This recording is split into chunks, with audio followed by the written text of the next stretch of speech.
Exposure therapy is the most powerful treatment for fear and anxiety. For some fears, this type of therapy is straightforward. For instance, if you were afraid of a dog, an exposure therapist would arrange for you to be around a dog until your fear disappeared.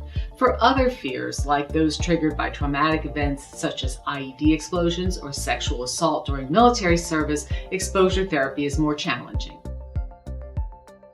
We now know that using virtual reality to augment exposure therapy can produce positive results for combat-related post-traumatic stress disorder, or PTSD, for veterans of Iraq and Afghanistan. But so many other traumas are not related to combat in those locations. Training accidents, other types of military operations, sexual assault, not to mention civilian traumas that could occur to military spouses and dependents. Until now, nothing has existed for the vast majority of these types of traumatic events.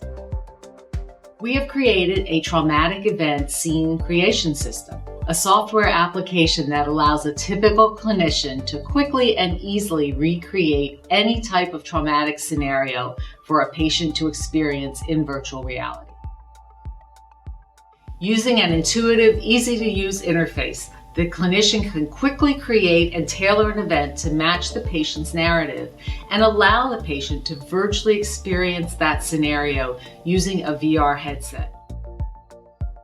From adjusting the colors and textures of the items in the environment to adding timed events, smells, and sounds, the experience creation possibilities are endless. There are no complicated menus for the clinician to navigate. There are no awkward controllers for the patient to use. The result is simply a dynamic and sophisticated system, providing clinicians with the ability to provide all of their patients with the appropriate experiences for their individual exposure therapy sessions. Dissemination of this empirically supported treatment was critical to us, so we designed the system's interface with the clinician in mind. The trauma narrative can be uploaded and displayed directly in the system, removing the need for clinicians to constantly refer to paper notes.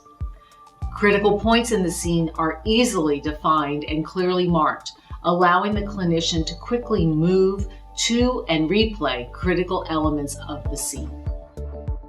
The only system that integrates physiological sensors, we also allow the clinician to monitor their patient's heart rate and skin conductance in real time.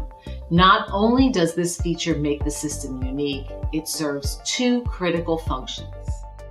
One, the clinician is no longer dependent on a patient's subjective distress. They can see the physical responses at each point in the scene in real time, giving them the freedom to make notes on the fly about which elements of the experience provoked distress. 2, we understand why some clinicians shy away from exposure therapy due to their own worries of not being able to anticipate a patient's response. Their concern is that their patients may lose control, or that they themselves will not know when to stop the treatment session. Allowing them to observe the physiological responses in real time is a game changer. Now, novice clinicians, as well as those who might be deployed out of country, for example, will be able to conduct exposure sessions with fidelity and confidence. No other VR tool has these advantages. Our servicemen and women deserve only the best, and our tool, the Traumatic Event Scene Creation System, provides just that. Thank you for your time.